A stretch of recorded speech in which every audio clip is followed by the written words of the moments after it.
नमस्कार दोस्तों, स्वागत है आपका हमारे YouTube चैनल अरविंद शिक्षा अकादमी में। प्रिय विद्यार्थियों, आज हम एनसीईआरटी सॉल्यूशन जो है क्लास 12 चैप्टर 3 काव्य खंड के कविता के बहाने तथा बात सीधी थी कुंवर नारायण सिंह की जी की ये रचना है। इसका हम जो है सरल सा भावार्थ लेकर आए हैं जो आपकी समझ में आ जाएगा। बार बार यह पूछा जाता है और बोर्ड परीक्षा के लिए भी विशेष लाभकारी होने वाला है। सरल भावार्थ हम आपको दे रहे हैं। अगर आपको पीडीएफ चाहिए तो पीडीएफ भी आप ले सकते हैं। इससे पहले चैनल पर नहीं है, प्लीज चैनल सब्सक्राइब जरूर करें। और इसके बाद हम इसके क्वेश्चन आंसर भी लाएंगे और एमसीक्यू क्वेश्चन भी लाएंगे। पार्ट 1 के एमसीक्यू अगर आपने नहीं देखे तो 58 एमसीक्यू हमने उसके बना रखे, आप उन्हें भी चेक कर सकते हैं। संपूर्ण पार्ट के एमसीक्यू हम बनाने जा रहे हैं। इसके लिए आप चैनल सब्सक्राइब करो और समय समय पर आप रोज रात 8 बजे हमारा सेशन अवश्य देखें। चलिए, ये कविता जो है कविता के बहाने कुमार नारायण जी की है। इन्होंने इसमें जो है अपने भावों को उद्धृत करते हुए कविता के बहाने यह एक यात्रा जैसी है जो चिड़िया फूल से लेकर बच्चे तक की है। एक और प्रकृति, दूसरी ओर भविष्य की ओर कदम बढ़ाता बच्चा। कहने की आवश्यकता नहीं कि चिड़िया की उड़ान की सीमा है, फूलों के खिलने के साथ उसकी परिणति निश्चित है, लेकिन बच्चे के सपने असीम है। बच्चों के खेल में किसी प्रकार की सीमा का कोई स्थान नहीं होता। कविता में भी शब्दों का खेल है। तो इसमें बच्चों से लेकर के फूलों से लेकर, क्योंकि दोनों कोमल होते हैं और दोनों के अंदर जो है आशाएं बुलंद होती है। तो कुमार नारायण जी ने ये कविता लिखी है। चलिए इसको थोड़ा पढ़ते हैं कविता के बहाने। कविता एक उड़ान है चिड़िया के बहाने, कविता की उड़ान भला चिड़िया क्या जाने। बाहर भीतर इस घर उस घर, कविता के पंख लगा उड़ने गाने, चिड़िया क्या जाने। कवि क्या कह रहे हैं? कवि कह रहे हैं कि इस कविता में कवि ने कहा है कि मैं कविताएं लिखता हूं लेकिन कल्पना के उड़ान के जैसे होता है। वह यह चिड़िया की उड़ान जैसी ही होती है, यानी जो हम सोचते हैं ये चिड़िया की तरह ही है। लेकिन चिड़ियों की उड़ान कविता की उड़ान से थोड़ा फर्क है। क्या फर्क है? अंतर वहां है कि जब चिड़िया उड़ती है तो सीमाएं बांध कर उड़ती है, मतलब उनका भी एक निश्चित सीमाएं होती है कि वो कहां तक उड़ सकते हैं, ज्यादा देर तक उड़ भी नहीं सकती। लेकिन मन के जो विचार है, मन की जो कल्पना है, विचारों की जो चिड़िया हमारे मन में है, उसकी कोई सीमा नहीं होती, कोई बाधा ही नहीं होती। वो अनंत आकाश तक उड़ती जाती है। कभी अपनी कविता में जो पंख लगाकर उड़ाता है, उस पंख के बारे में चिड़िया क्या जाने। ठीक है, कविता कवि कह रहा है कि जो मेरे मन में कल्पनाएं हैं उसके बारे में आखिर चिड़िया क्या जानती है। दूसरे में लिखा उन्होंने, कविता एक खिलना है फूलों के बहाने, कविता का खिलना भला फूल क्या जाने। बाहर भीतर इस घर उस घर, बिना मुरझाए महकने की माने। फूल क्या जाने कविता का खेल है बच्चों के बहाने। बाहर भीतर घर घर, सब घर एक घर देने के माने बच्चा ही जाने। अब कवि ने दूसरे तरफ इसको मोड़ा है। पहले तो उन्होंने कहा कि चिड़िया की तरह है, लेकिन चिड़िया से उठकर है हमारी कल्पना। ठीक है, उसकी सीमाएं होती, हमारे मन की सीमाएं नहीं होती। दूसरा उन्होंने कहा कि फूलों की तरह है कोमल हमारे विचार, लेकिन फूल भी क्या है, वो एक घर जाकर के दूसरे घर जाकर के फिर वो मुरझा जाता है, कोई तोड़ता है फिर कुछ दिन बाद वो मुरझा जाता है। लेकिन कवि कह रहा है कि हमारे ऐसे सपने नहीं, हमारे सपने मुरझाते नहीं, वो तो बल्कि बढ़ते ही जाते हैं, बढ़ते ही जाते हैं। कवि फिर अपनी कविता में तुलना फूलों से करते हुए कहते हैं कि कवि की कविता में जो कल्पना शक्ति होती है वह कल्पना फूलों के जैसे ही खिलती है, लेकिन फूल खिलने में एक सीमा रहती है, कविता के खिलने में किसी प्रकार की कोई सीमा नहीं होती है। फूल सुबह खिलता है, शाम तक मुरझा जाता है। निश्चित समय में फूल खिलते हैं और निश्चित समय में उसका अस्तित्व समाप्त हो जाता है। लेकिन कविता रूपी फूल ना ही किसी विशेष समय खिलता है, ना ही वह समाप्त होता है। फूल की तुलना कविता से के साथ नहीं की जा सकती, ऐसा कवि ने बताया। ठीक है, वो कोमल तो दोनों है, लेकिन फूल और कविता में काफी अंतर है। फूल मुरझा जाता है लेकिन कविता का वो जो मन में कल्पित है वो आजीवन बनी रहती है। फिर उन्होंने कहा कि कविता एक खेल है बच्चों के बहाने। कवि फिर कह रहा है कि जिस तरीके से बच्चे भी कभी कुछ भी खेलने जग जाते हैं, उसी तरह कविता भी सीमा बांधी नहीं होती है, वह कुछ भी लिख सकती है।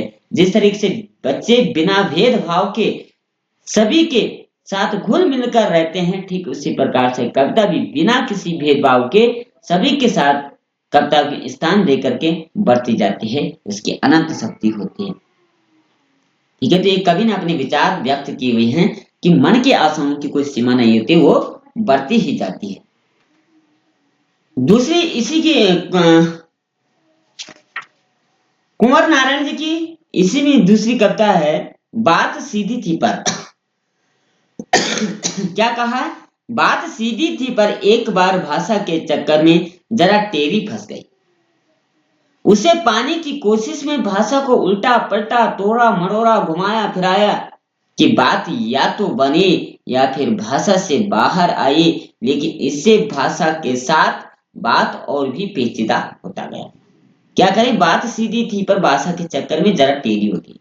व्यक्ति सीधा साधा होता है, लेकिन उसके बोल कभी इतने खराब हो जाते हैं कि उसको दूसरों के सामने कमजोर कर देता है। कवि कहता है कि मेरे मन में एक सीधी सरल सी बात है जिसे मैं कहना चाहता हूं, परंतु उसे व्यक्त करने के लिए बढ़िया सी भाषा का प्रयोग करने से, अर्थात भाषाई प्रभाव दिखाने का प्रयास से उसकी सरलता समाप्त हो गई है।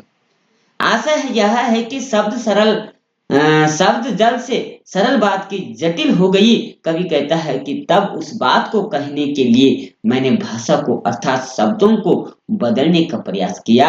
भाषा को उल्टा पुल्टा शब्दों को काट छांट आगे पीछे किया। मैंने ऐसा प्रयास इसलिए किया कि मूल बात सरलता से व्यक्त हो सके। कहने का मतलब किसी के पास व्यक्त करने के लिए काफी सारा दुख सुख होता है, लेकिन उस शब्दों के माध्यम से उसको बयान नहीं कर पाता है। उसे पाने की कोशिश में मैं भाषा को उल्टा पलटा तोड़ मरोड़ा घुमाया फिराया कि भाषा बात या तो बने या फिर भाषा के बाहर, लेकिन इससे भाषा के साथ साथ बात और भी पेचीदा होता गया। मैंने कोशिश की कि या तो मेरे मन की सहजता व्यक्त हो जाए या फिर भाषा के जंजाल से छूटकर बाहर आ जाए, परंतु ये दोनों बातें न हो सकी। इस प्रयास में स्थिति खराब होती गई, भाषा अधिक जटिल हो गई और मेरी बात उसके जाल में उलझ कर रह गई। इस तरह भाषा का परिष्कार करने के चक्कर में बात और भी जटिल होती गई। सारी मुश्किलों को धैर्य में से समझे बिना मैं पेंच को खोलने में बजाय उसे बेहतर कसता चला जा रहा था। क्यों? क्योंकि इस कर्तव्य पर मुझे साफ सुनाई दे रही थी तमाशबीनों की शाबाशी और वाह वाह।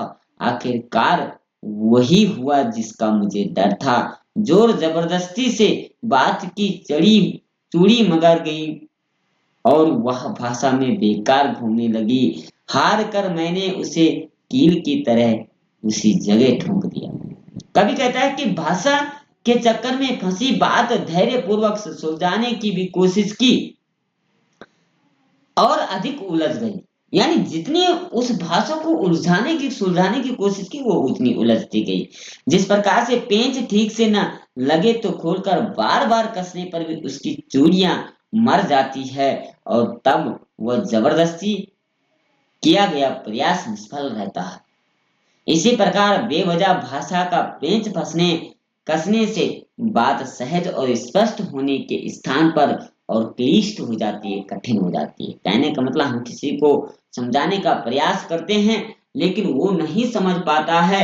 हम कितनी ही मिठास भरी भाषा का पर सरल भाषा का प्रयोग करते हैं, फिर भी वो समझ नहीं पाता है, तो हम उसी भाषा में जकड़ कर रह जाते हैं और वो बहुत पेचीदा होता जाता है, कठिन होता जाता है। कवि कहता है कि ऐसा गलत करने पर वाह वाह करने वाले और शाबाशी देने वाले लोगों की कमी न थी। प्रोत्साहन से मेरी उलझन और भी बढ़ती जाती, वे बात बिगड़ने से खुश होते।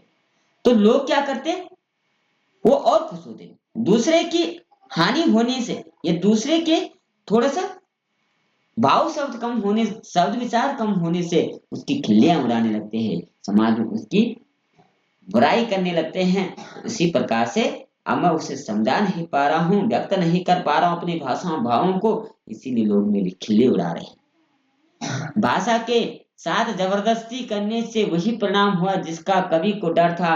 भाषा को तोड़ने मरोड़ने के चक्कर में उसे मूल भाव का प्रभाव ही नष्ट हो गया। पेंच को जबरदस्ती कसने से उसकी चूड़ी मर गई और पेंच बेकार ही घूमने लगा। इसी प्रकार भाषा की बनावट के चक्कर में उसका मूल तथ्य नष्ट हो गया और भाषा व्यर्थ हो गई। कहने का मतलब कई लोग होते हैं जो भाषा को शुद्ध बनाने की कोशिश करते हैं, लेकिन अज्ञानिता के कारण वो और क्लिष्ट होती जाती है। कवि कहता है कि भाषा की तोड़ मरोड़ से पेंच कसने लगे और जब मैं असमर्थ रहा तब अपनी अभिव्यक्ति को चमत्कारी शब्दों से ठूस ठूस कर ऐसे ही छोड़ दिया, जिस प्रकार चूड़ियां मर जाने पर पेंच कील के तरह ठोंकर छोड़ दिया जाता है, उसी तरीके से मैंने कथ्य के साथ किया। तब वह कविता ऊपर से तो अच्छी और ठीक ठाक प्रतीत हुई, परंतु अंदर से वह एकदम ढीली प्रभावहीन हो गई। तब उस अभिव्यक्ति ने न कसावट थी, न प्रभावात्मकता थी, अर्थात उसमें अपेक्षित प्रभाव थे। कहने का मतलब जब कवि कह रहा है कि मैंने बना ली है, लेकिन कविता के अंदर वो भाव प्रकट नहीं हो पाए, वो विचार प्रकट नहीं हो पाए, उन लोगों को दिलों में छूने का जो मैंने परिश्रम किया था वो प्रकट नहीं हो पाया, उसका उद्देश्य प्रकट नहीं हो पाया, क्योंकि मेरी भाषा खुद ही जटिल हो गई। ऊपर से ठीक ठाक और अंदर से ना तो कसाव था ना ताकत थी। बात ने एक और शरारती बच्चे की तरह मुझे खेल रही थी। मुझे पसीना पोंछते देखकर पूछा, क्या तुमने भाषा को सहूलियत से बरतना कभी नहीं सीखा? कवि कहता है तब बात एक शरारती बच्चे की तरह मुझसे पूछा कि तुम क्यों व्यर्थ की शाब्दी क्रीड़ा करते हो? तुम मुझसे खेलते हुए भी व्यर्थ का परिश्रम क्यों कर रहे हो? मुझे अपना पसीना पोंछते देखकर बात ने कहा कि तुम व्यर्थ ही पसीना बहा रही हो। क्या तुमने अब तक भाषा को सरलता, सहजता, उपयुक्तता की से प्रयोग करना नहीं सीखा? यह तुम्हारी अक्षमता, अयोग्यता है, अप्रभावी अभिव्यक्ति की कमी है। तो कुल मिलाकर के कवि क्या कहना चाह रहा है कि हम शब्दों का प्रयोग करते हैं, उन शब्दों में जो मिठास, जो करुणा, जो ममता और जो स्नेह छिपा होता है। मैं कोई कविता लिख रहा हूँ, दिखने में छंद में तो बहुत अच्छी लग रही है, लेकिन वो कोई भाव प्रकट नहीं कर पा रहा है, शाब्दिक अभिव्यक्ति मेरे अंदर कमजोर है। तो इस प्रकार से कुमार नारायण जी ने इन दो कविताओं का संकलन किया है ट्वेल्थ की हिंदी में। तो आगे तीसरा पार्ट भी हम जल्दी लेकर आएंगे। इससे पहले इसका प्रश्नोत्तर एवं एमसीक्यू हम तुरंत आपको देंगे। चैनल सब्सक्राइब करें, कमेंट में जय श्री कृष्ण लिखते हैं। आज के लिए इतना